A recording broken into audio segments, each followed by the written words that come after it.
Hi everybody, I'm just making a short video about Module 2 so that I can maybe guide you through the module a little bit and give you an idea of what might be important for you to focus on.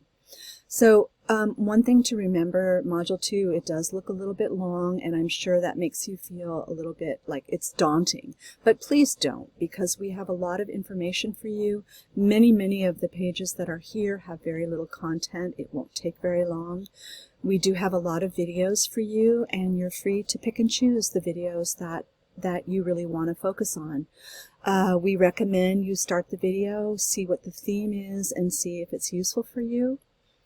Another thing to remember is that we are paying attention to different learning styles. So some people learn better by reading, other students learn better by watching or listening to something. So we want to have a variety of materials with different learning styles so that hopefully every student in this class will find a connection. And so that is the main thing to think about. We are beginning to talk about humanizing. And so I really like this facilitation piece, and let me move my video thing down a little bit. So what's humanizing? Your presence, your empathy, your awareness, and this is a really good guide to use for that. Since you've all already been working on Canvas, and plus you've been working with your own students in that really quick transition to online learning, so thinking about what makes a class really work for students. So for example, instructor presence and social presence are really important. And so we kind of want to focus there. There are a lot of strategies that we have available for you. So you can see that there are a lot of different links to outside places where you can get some help creating your humanized course. Canva is a place to go for creating banners and adding visuals. You guys have already been working in Screencast-O-Matic, so that is also available to you. We're going to be playing around with different types of video this week. You can also think about embedding videos into your Canvas shell. Sometimes sharing a story, personalizing your content really helps. So these are just some ideas. There's no reason that you have to use every single one of them. Choose a couple to focus on that you think might really help humanize your own course. So this page, this is all that's on it. It's just a way to humanize, to show you some examples. So there are several coming that you can use. If you click on the next button, you're going to start to see different types of welcome videos.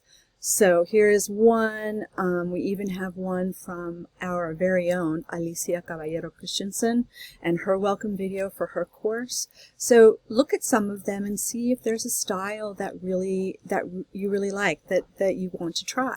We also have some videos from @ONE teachers who taught this course before. If you look at it and you see a video and you're thinking, oh, there's another video, look at this. It's only a couple minutes long. So everything is quite, is really quite manageable. And again, choose what you think works the best for you. One of the big assignments for this week is to record, upload, caption, and share a video.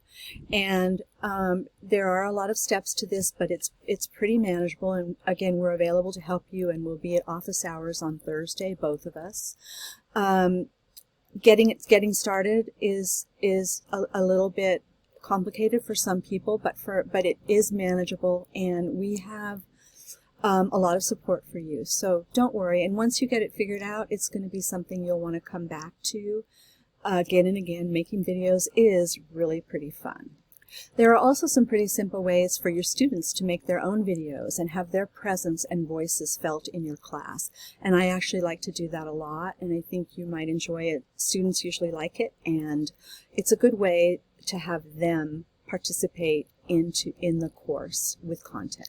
I already mentioned this a little bit, but it is something that we think about, which is learner variability. And as I had told you before about how people learn best, most students have different ways, and different modalities of getting information is actually really helpful, because students will find a way that really works for them and they can really connect to the material.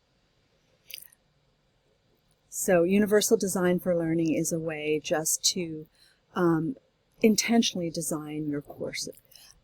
Your discussion for this week is a role play activity, so you'll be able to interact with your peers in this area of the discussion thread. By Saturday, we'd like you to do your initial post and also respond to 2 of your classmates.